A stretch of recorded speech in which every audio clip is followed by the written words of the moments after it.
I'm Ashton Addison from Block West Capital for Investment Pitch Media, and today on the Crypto Coin Show, we have with us Donnie Dinch, CEO of Bitsky. Donnie, welcome to the show, and thank you for taking the time. Yeah, Ashton, thanks for having me. Excited to be here. You're very welcome. I'm looking forward to your insights on NFTs and Web3. I'm looking forward to the next evolution of NFTs and what will happen in this next bull cycle, and I'm interested in your insights and what your team has built at Bitsky. Let's just dive straight into it by talking a little bit about what your team has built so far at Bitsky with regards to NFTs, and then we'll dive into all the details.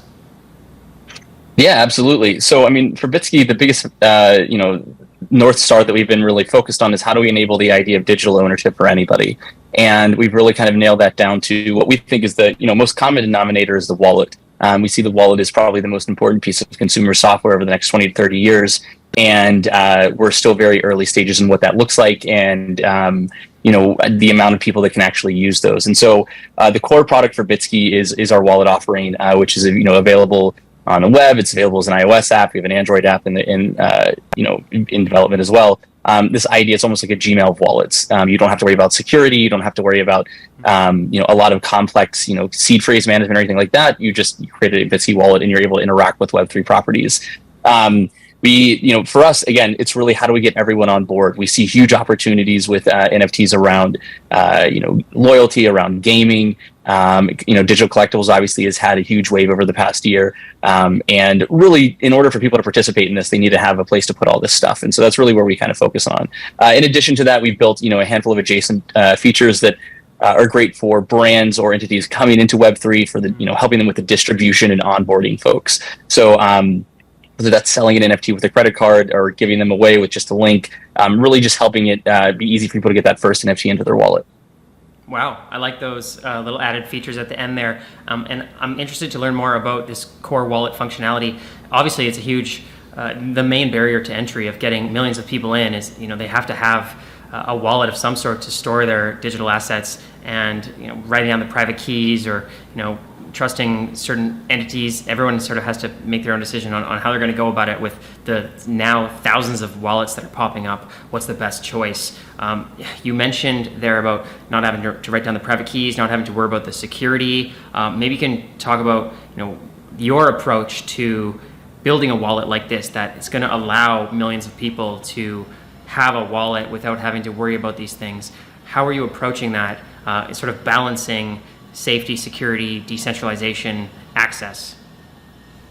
Yeah, absolutely. I think it really comes down to optionality. I think we have an enthusiast group of people in Web3 that, really have taken to the idea of self-custody, this idea of self-sovereignty of assets. And I think that's great optionality to have that in this system. I don't think it should be a requirement for anyone to participate.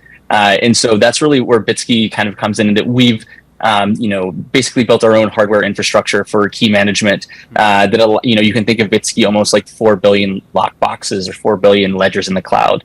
So it's a hybrid between having your own device that you have in a fireproof safe, but much more safe in our mind than having a browser extension where your keys are stored in memory.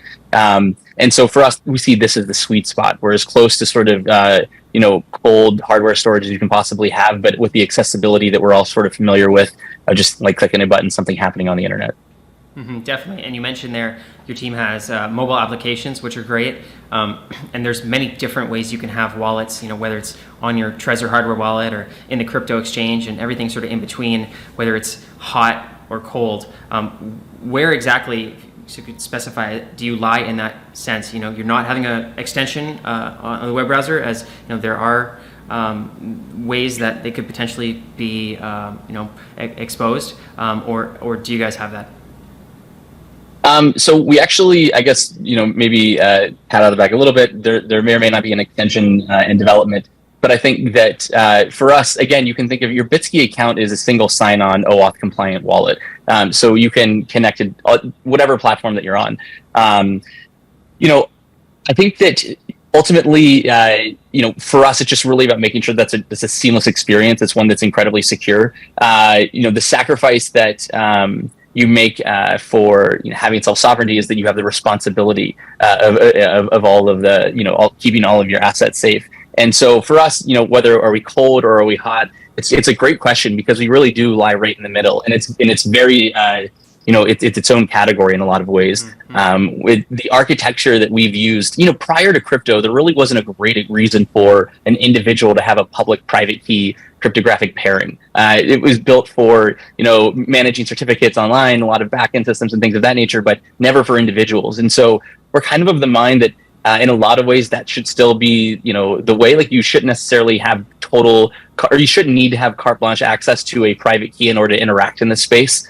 And so we try to provide the best of both worlds, where the keys aren't sort of exportable from our hardware, but you have really easy access to, sign and things, whether it's from an iOS app or a browser, wherever, an Xbox, wherever you're spending time. Definitely. And with regards to storing NFTs in the wallet, and the NFT craze that we saw throughout 2021, and now sort of a die-off of volumes on NFT marketplaces going down 95+%, but I don't expect NFTs to really disappear anywhere anytime soon. Maybe an evolution of what the future of NFTs are looking like. How are you and your team building upon Bitski Wallet to sort of provide for the potential future of what NFTs will turn into? Yeah, I mean, I think that ultimately, the collectible market over the past 18 months has obviously been, just nuts. What we've seen is a lot of the, I would say, core DeFi primitives being applied to non-fungible tokens, in the way that we've seen these 10,000, image collections come up. Ultimately, I think a lot of what we've seen with NFTs is they do a couple cool things, but one thing is that you have liquidity with them. And so, the use case that we've seen to date is one that is really just about liquidity and speculation. I like to equate it to like, buying a set of golf clubs just to sell on eBay versus actually use. And so what we see with the future of NFTs is people using them and doing interesting things with them.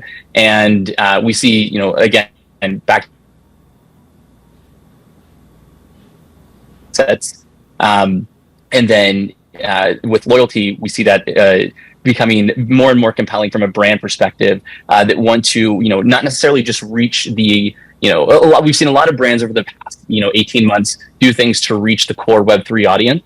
But now you're seeing brands expand beyond those sort of marketing activations. And like, how do we build systems that for all of our users or all of our, members, but we take advantage of Web3 primitives, but we don't necessarily require them to be experts in the space. So we see a lot of that around loyalty, which I think will be quite exciting over the next 6 to 12 months. Definitely. And I have seen a lot of large brands, some of the largest companies in the world, that are starting to create NFT collections. Some of them just testing the water. Some of them seem to be going full out. And obviously they need a place to connect with their fans to get those NFTs to them, and the wallets are sort of important for that. Are you working with big companies on NFTs, or do you see that as a major factor for sort of the next wave of people getting into NFTs that aren't involved in finance or crypto? Absolutely. I think, so we've done a lot with Candy, with MLB, with, Levi's, Adidas, the US Open. We've worked with a bunch of different brands, WWE, for the distribution of NFTs over the past, year or so. And I think what you're seeing now is, they were very much, you're right, testing the waters. These were sort of marketing initiatives with very tight KPIs over a very tight timeline. And a few of them now have quite a bit of conviction in the opportunity with NFTs, outside of just selling them and using that as a revenue stream. I think, you saw that, the announcement from Starbucks a couple weeks ago around, them executing on a Web3 loyalty program. I don't know if you recall, but, Starbucks set the tone for what a mobile ordering looked like, and a mobile reward system for, such a huge retailer. And so it's quite exciting. I think that's drummed up a lot of interest. I think that people sort of look at Starbucks as a bit of an innovative thought leader in that way. And so we've been, receiving tons and tons of inbound on those type of things. Wow, and that's a great point. I think I read that Starbucks, they have one of the with the way that they built points up in their app, it was one of the most used in-app currencies that's not an actual, government currency, of people that have their Starbucks money in their Starbucks app. And if they're moving that into NFTs, which I'm sure eventually, then that's going to bring millions of people just in, getting their coffees and having an NFT at the same time. Absolutely. And there's such a core retentive user base there. I mean, how many whether it's restaurants or whatnot, have people coming back 5 days a week and have that sort of like dedication and loyalty. It's quite phenomenal. So as far as the opportunity, I think that they're a great one to get it started. And I think that, there's a lot of loyalty programs across whether it's, F&B or other sort of consumer brands that would love to have the retention and engagement that you're seeing at Starbucks. And so, we're excited about that over the next 6 months for sure. Definitely. And you mentioned about, not just speculating on the NFTs and flipping them, but actually having utility and actually using them. Using them, but eventually, they're increasing in value, and maybe you're able to sell it off, because with NFTs, you own it. It's not like a loyalty points for airlines that you can't just sell it to your friend because it's sort of in your account. You don't really own it. With NFTs, you're supposed to be owning that property, which I think is the major difference here. Do you see like the use of these large companies sort of creating marketplaces with the NFTs where, say you're a loyal Starbucks member for many years, you have a lot of accrued value that you're able to actually capitalize on besides just getting more free coffees? Yeah, absolutely. I think that this is where I think you might have mentioned this or asked this a little bit ago, but I think NFTs and distribution of points, whether loyalty points or what have you, are very much the way in which most people are going to get digital currencies. And so, I think it's less likely that we're going to see, a token that's been created by a bunch of, crypto native people, and that be the token that a lot of people use in a lot of places. Where I think it's actually much more likely that, let's hypothetically say a Starbucks token does become, ERC20. I think that could arguably be a pretty large standard of, type of digital assets that people are using. And so as opposed to, being like crypto native first, it might be a brand that just decides to take everything, all of their sort of inventory and assets over to a token. So I think there's a lot of compelling opportunities there for sort of cross-pollination of brands, leveraging some of the interesting DeFi primitives, different like sort of liquidity pools that you could have and just having these interesting exchange rates. I don't know, 5 Starbucks tokens is worth, 1 Toys R Us token or whatever. I have no idea what the conversion is. But the idea that there can be a market created around these assets is actually quite compelling. I think one of the most interesting things about, even like airline points is the idea that, I can take credit card points and I can, switch them over to, airline points, and having that conversion. It's kind of laborious and it's not like a very user-friendly thing. It's generally an advanced thing. But I could see that becoming a very just common use case. And wherever you're spending time or wherever you're building loyalty or accruing points becomes sort of the way that, to some degree, you even create your own, you can create like sort of economic value for yourself. I think that, one thing about having these assets, it's great that they're liquid and you can sell them. But the other part of that is that you can accrue value. And so you can do things to increase the value of the tokens that you have, whether that's buying, maybe it's an NFT that, changes state after you buy, 300 coffees. And then now that means you get 50% off coffee for the rest of life. Who knows what it is? But I think that, the more that I do, what I can as a brand, what kind of experiences can I create that will drive like an increase in like perpetual engagement? Definitely. And, having an NFT wallet in a world of many wallets that are trying to sort of compete to be the go-to for mainstream adoption, what do you see as some of those key factors to Bitsky staying on top? Is it, partnering with these large corporations or finding the next niche in which NFTs will be popular to ensure that, you're getting more user growth? How are you approaching that with growth for Bitsky? Yeah, absolutely. I mean, I think candidly, we're still very much, in Web3 are very much in the infrastructure phase of this industry. A lot of the core components and primitives are still being ironed out. Whether that, it's, this isn't, in 2010, you could spin up a startup just using AWS and a lot of the services that exist there. And obviously that's even quicker nowadays, where, it's kind of like pre that experience right now in Web3. You have to roll your own services in a lot of situations. And so for us, it's about building non-regrettable features that we think have not just a single use case appeal that can be used across,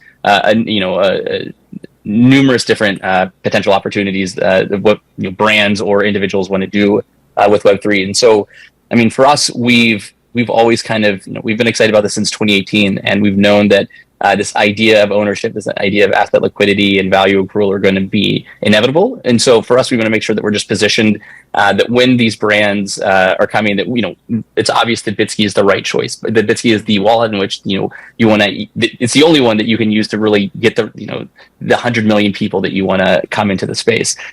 So for us, it's really getting a good understanding of what that audience needs, and at the same time addressing the core audience that's in the space. We're not of the mind that it has to be black and white, that we're only building a wallet for new people. We looked at products like Robinhood that have done a really good job of building sort of say casual trading app, but progressively has had a lot of complex features. Now it's not replacing anybody's Bloomberg terminal, but it's certainly taken a lot of the casual investment away from other brokerages, whether it's because of high fees or fees in general, which is, for us, we want someone 5 years from now to be able to install, a Bitski wallet, quickly understand they can just own something. But if they have gone down the crypto rabbit hole and they, are excited about doing swaps or all these different sort of crypto native things, that they have the opportunity to do that as well. Mm-hmm, definitely. And in terms of the product, integrating with some of these technologies to make it ease of use, does it connect into like minting locations or NFT marketplaces and sort of seamlessly, say you want to sell the NFT in your wallet? How many different avenues do you have to do that through Bitsky? So that's a great question. So a lot of the more popular products have Bitsky as the native supported wallet. So if you go to OpenSea, for example, you can just sign in directly with your Bitsky account. We have also on our mobile app support Wallet Connect, which allows you to effectively connect to any Web3 property. So and right now we support Ethereum and Polygon and BNB. And we'll be looking to go multi-chain over the next, couple quarters.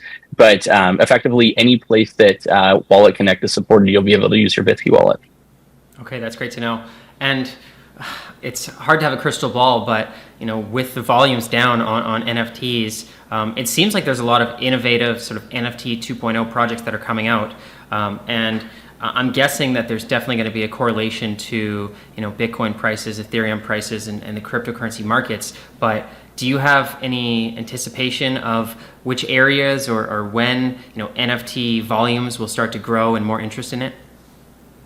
Yeah, I think that you're right. There is this sort of second S curve of sort of people that have been exposed to NFTs over the past year or so, and now have started to build some pretty compelling experiences. I think the silver lining of the whole wave is over the past 18 months has been the amount of capital that's gone into great founders, and I think that's the other part of it is that I've been in Silicon Valley for over 10 years, and some of the best builders of consumer products that I've seen and engineers are now working on really compelling Web3 experiences beyond just minting, that ones where you're actually using NFTs. And so that's really what I'm excited about, and I think is probably the largest bull indicator for me, is just the talent and capital that have come into the space.